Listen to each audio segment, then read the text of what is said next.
Kính chào các bạn ngày hôm nay thứ Sáu ngày 13 tháng 12 năm 2019. Kính mời các bạn xem bản tin Việt Nam đứng thứ 2 châu Á vì đã cầm tù 12 nhà báo. Vâng, trên 800 cơ quan báo đài ăn lương từ tiền thuế của người dân tại Việt Nam, nhưng họ ngày càng trở nên kém giá trị trước con mắt của Đảng Cộng sản. Và các nhà báo độc lập, blogger tự do trên khắp cả nước có số lượng người theo dõi kỷ lục đã dần chiếm lĩnh được người xem và dường như cảm thấy sự đe dọa ngày càng lớn về sự độc quyền truyền thông, nên Đảng Cộng sản Việt Nam và các thể chế độc tài trên thế giới đã tăng cường bắt nhốt những tiếng nói đa chiều, và báo chí quốc tế cũng như tổ chức bảo vệ nhà báo bắt đầu lên tiếng về vụ việc này. Đây là hình ảnh đánh giá của Ủy ban Bảo vệ Nhà báo, viết tắt là CBG, đối với Việt Nam, nơi bị xếp hạng vào 10 quốc gia tệ nhất về kiểm duyệt và đàn áp báo chí.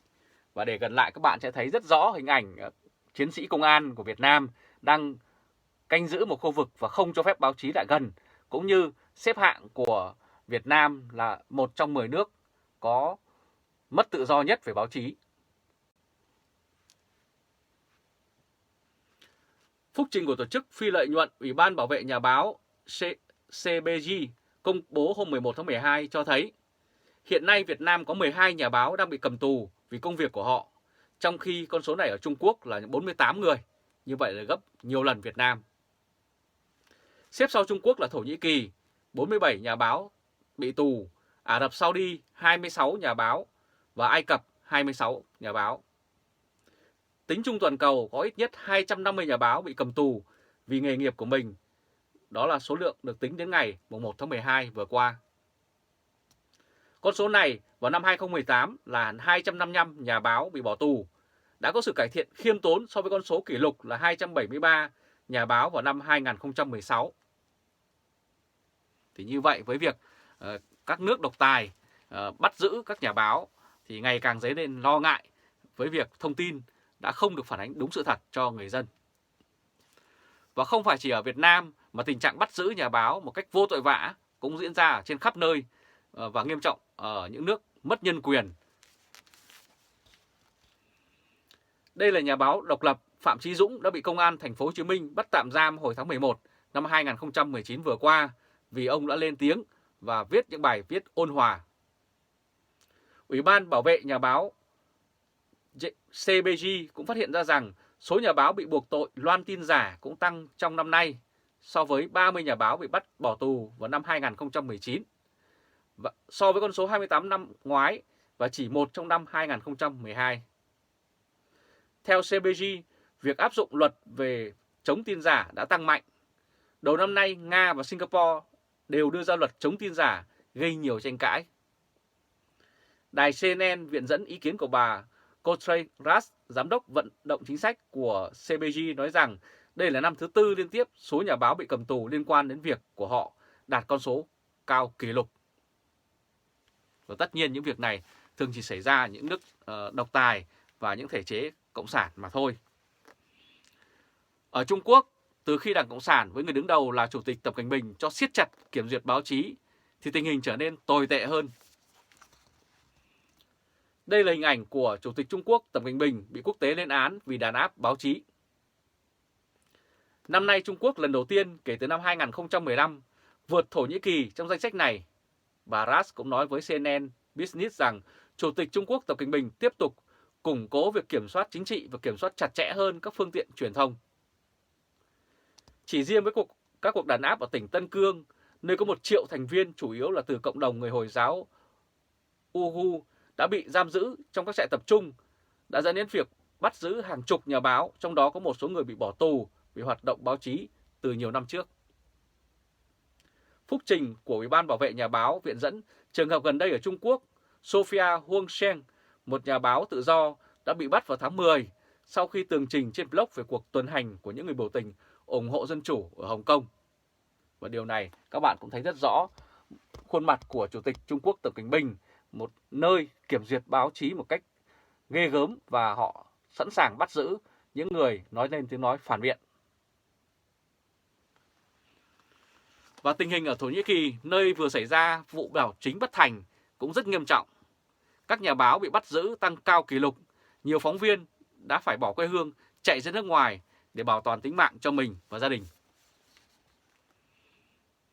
Đây là Tổng thống Thổ Nhĩ Kỳ Erdogan. Tại Thổ Nhĩ Kỳ, số nhà báo bị cầm tù đã giảm từ con số 68 hồi năm 2018.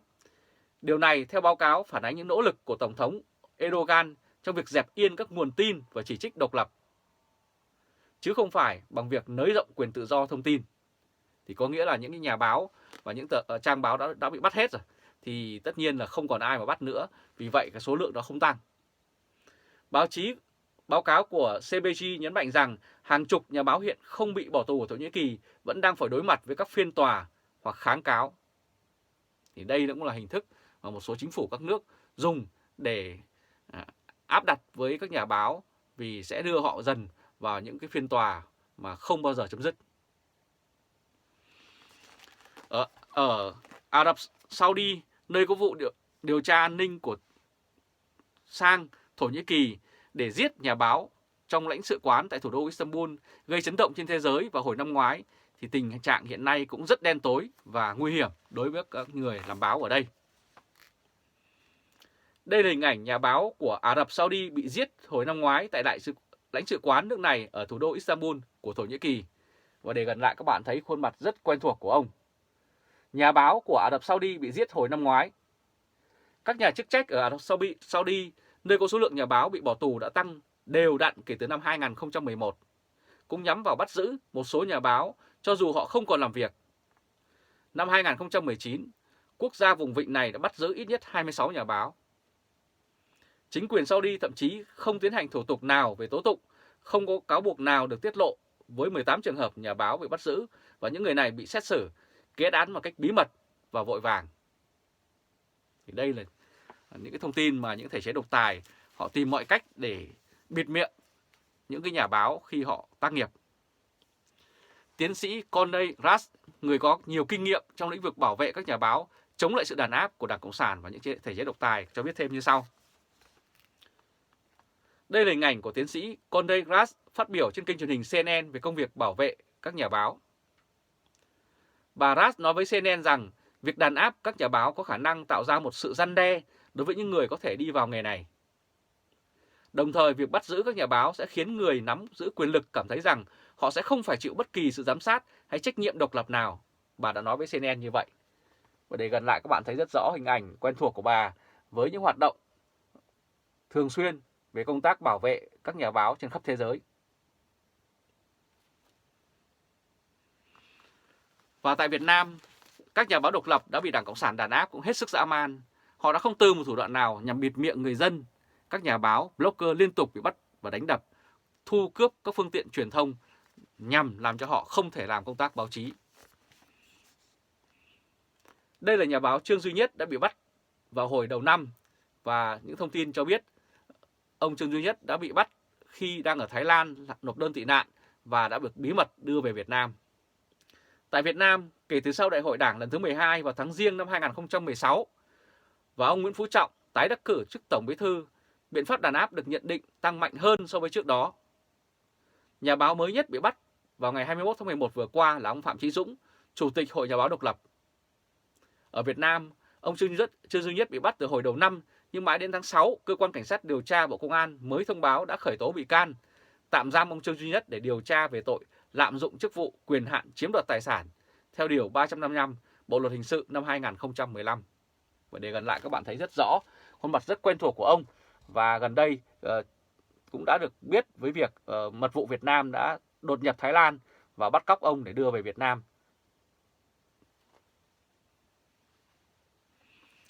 Và tình hình kiểm duyệt báo chí ở Việt Nam cũng hết sức gay gắt. Sự thật thường ít đến được với người đọc, thay vào đó là các thông tin định hướng của Đảng Cộng sản được tung ra nhằm che mắt, lừa dối người dân. Đây là hình ảnh hàng trăm cơ quan báo chí của nhà nước bị định hướng và đăng tin hàng ngày. Việt Nam là một trong 10 nước kiểm duyệt báo chí khắt khe nhất thế giới. Tổ chức bảo vệ ký giả CPG vào hồi tháng 9 đã công bố phúc trình với nhận định như vừa nêu trên.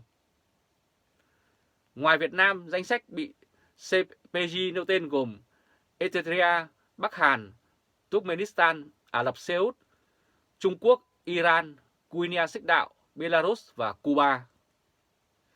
Theo báo cáo của CPG, việc kiểm duyệt báo chí ở Việt Nam được thông qua các chỉ thị từ chính phủ đến các biên tập viên, các báo đài, TV, bắt các chủ đề nào được nói tới, chủ đề nào phải bị bỏ qua. Không có bất cứ một cơ quan báo chí nào độc lập nào được nhà nước Việt Nam cho phép thành lập. Những phóng viên của cơ quan báo chí thuộc giáo hội Công giáo hoặc báo chí nước ngoài thường trú ở Việt Nam bị theo dõi chặt chẽ và giới hạn hoạt động. Phóng viên nước ngoài có visa báo chí bị bắt phải thuê người của chính phủ để đi cùng họ. Và với những cái việc áp đặt như thế này, tất nhiên thì Mật vụ Việt Nam sẽ đi cùng và khai thác những cái thông tin cũng như đưa ra những biện pháp để áp chế báo chí quốc tế khi làm việc tại Việt Nam. Và điều đặc biệt, mặc dù cũng xuất thân từ nghề làm báo, nhưng ông Tổng Bí thư Chủ tịch nước Việt Nam Nguyễn Phú Trọng lại tỏ ra hết sức hung hăng với các luồng thông tin từ người dân khi họ tự tìm hiểu vụ việc và đưa ra lên công luận. Có lẽ vì rất cay cú với việc Ban Tuyên giáo Trung của Đảng Cộng sản đã không còn giá trị dưới con mắt của công chúng, nên các cây viết độc lập đã bị Đảng Cộng sản lần lượt cho vào vòng ngắm và tìm mọi cách để triệt hạ. Và cũng tại Việt Nam, những thông tin mới đây nhất đã được đưa ra và quốc tế đăng tải. Đây là hình ảnh xếp hạng báo chí về tự do báo chí tại Việt Nam với thứ hạng đội sổ thứ 176 trên 180 nước được khảo sát. Và các bạn nhìn thấy hình ảnh của Việt Nam màu đen giống như Trung Quốc. Đây là những nước mà được bị đàn áp báo chí một cách dữ dội nhất. Việt Nam là một đất nước bị Đảng Cộng sản cai trị trừ trên 70 năm qua. Ở đây không có tự do báo chí và tự do biểu đạt. Nhà nước Việt Nam đã lập ra trên 800 cơ quan báo đài để phục vụ cho mục đích tuyên truyền một chiều của Đảng Cộng sản Việt Nam. Năm 2019, Tổ chức Phóng viên Không biên giới đưa người đứng đầu của Đảng và Nhà nước Việt Nam, ông Nguyễn Phú Trọng vào danh sách đen với danh hiệu là kẻ thù của tự do báo chí. Và để gần lại các bạn thấy rất rõ hình ảnh của ông Nguyễn Phú Trọng đã được truyền thông quốc tế đưa lên trang nhất và nói rằng ông là kẻ thù của tự do báo chí.